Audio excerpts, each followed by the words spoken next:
Hello, and welcome to the Journey with Janey podcast. I'm your host, Jane Anderson, and I'm here today coming from my beautiful, cosy farmhouse kitchen as the weather has taken a turn and we are no longer experiencing the beautiful sunshine that has been on our backs for the past 7 or 8 days. And this morning it is raining, and I have to say a lot of the farmers will actually be going, thank goodness for that. It was starting to get dry. We needed a bit of rain. So all I'm saying is I hope we get the rain, and we did. So we have the rain. Hope it doesn't forget to stop. So as many of you know, I have talked about lambing time quite a bit recently, and the always thinking of springtime as the start of my year, because of the lambing time, the new life coming into the world. And I do apologise. I'm full of cold, and I will try my best for you all today. So I'm just going to read a little bit out of my first book because I thought this highlighted where we are, especially with Easter coming up and the Easter weekend, a lot of family time. And I just thought that when I read it myself, I was like, ooh, I'll just read this out for you guys today. So lambing time was always, in Jane's eyes, the start of the farming year, as it is bringing new life into the world.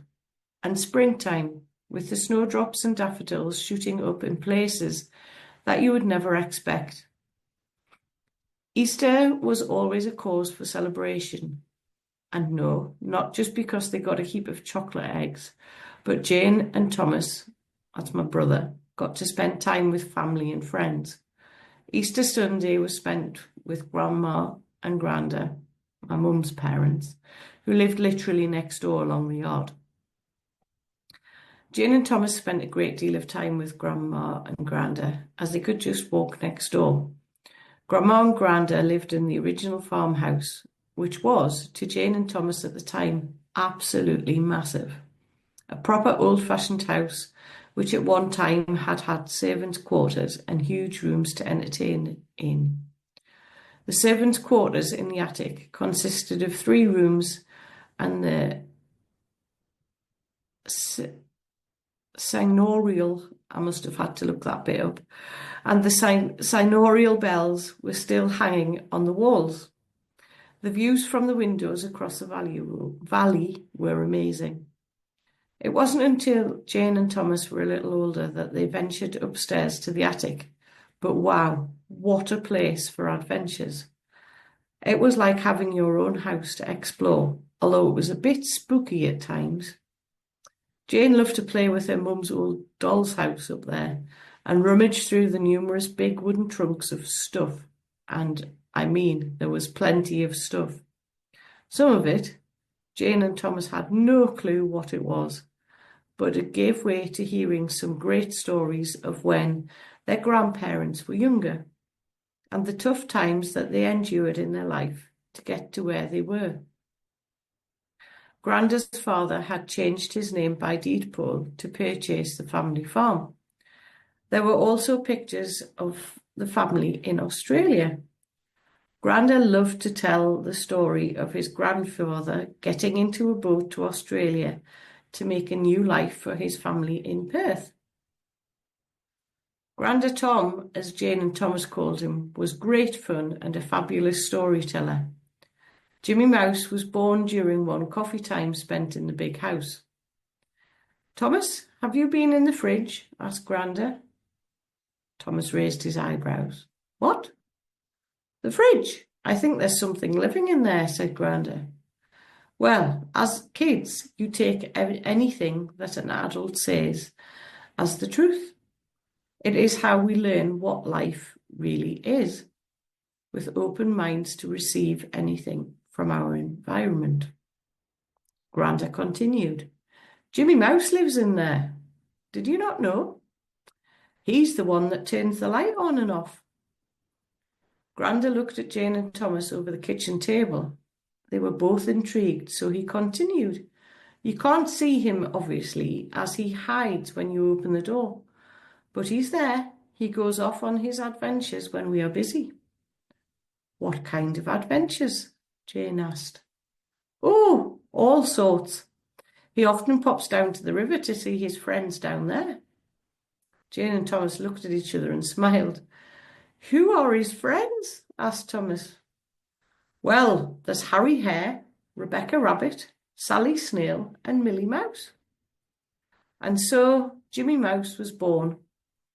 Jane and Thomas spent endless hours listening to Granda tell his tales, which, looking back, all had an impact on their learning of nature and its ways.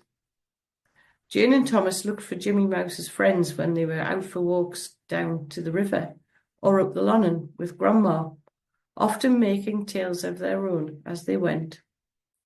They often looked in tree trunks and tree roots to see if these could be the homes for Jimmy Mouse's friends. The river was a huge draw when Jane and Thomas were children, but they were continually warned of the dangers of swimming in the river with the whirlpools and the stories of people who had got into difficulty while swimming. With it just being a short walk from the house, but over a railway crossing, it was a while before Jane and Thomas were allowed to throw stones unaccompanied. Life was good in the world of little Jane, and the farming year continued. It never stops. It is a cycle of life and growth, as our life is.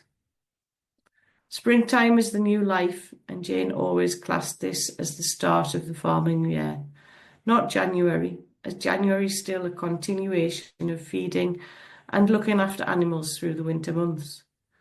Jane thought of lambing as the start of the big jobs in the farming cycle, with new life being brought into the world to show for all the hard work that our farmers do.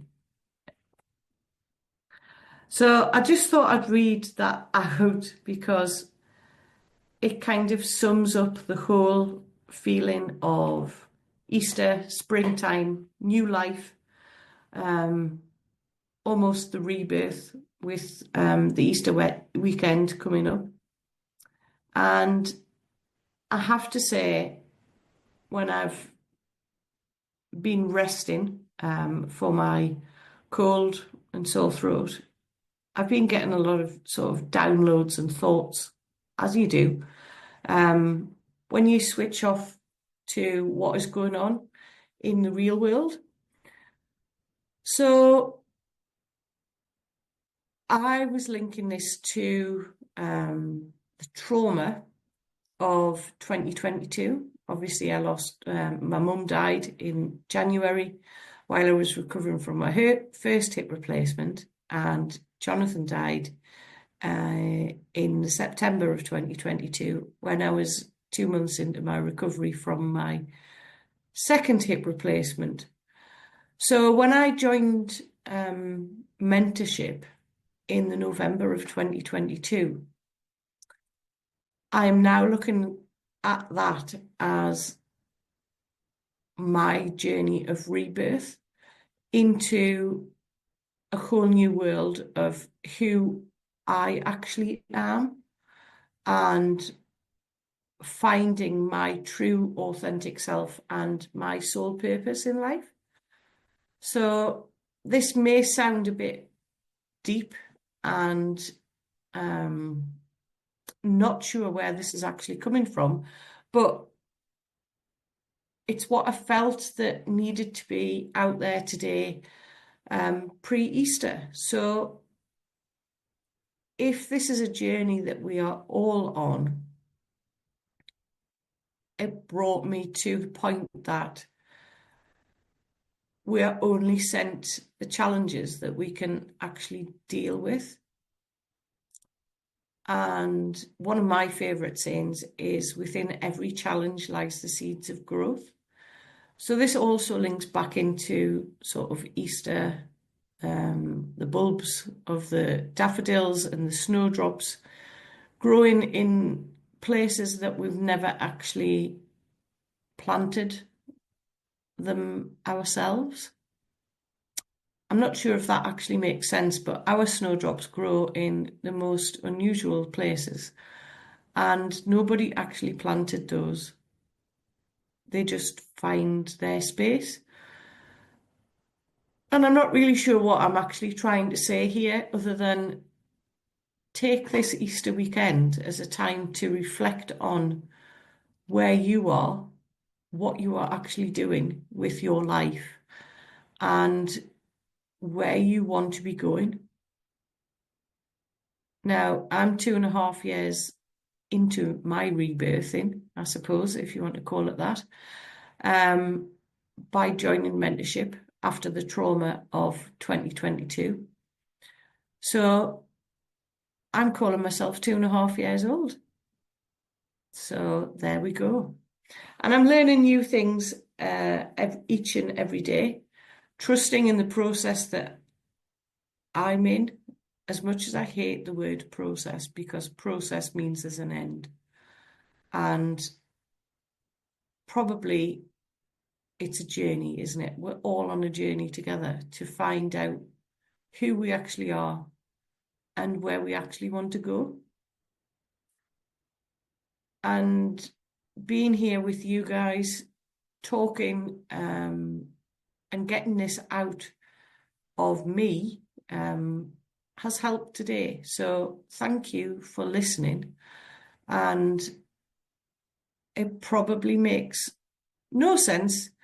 And hopefully when I'm feeling better next week, we can delve a little bit deeper into what I was actually trying to tell you all today. So yes, thank you for listening today. I am off back to bed with my Lemsip, and we'll catch up next week. But always remember, there's something inside of you that knows no limits. It's time to believe in you. Take care, guys. Much love. Thank you all for joining me on the Journey with Janey podcast. Always remember, there is something within you that knows no limits. It's time to believe in you. Click the subscribe button so you never miss an episode. I love reading your reviews and comments, so right away. So, if you're ready to take those small steps to transform your true self, let's do life together.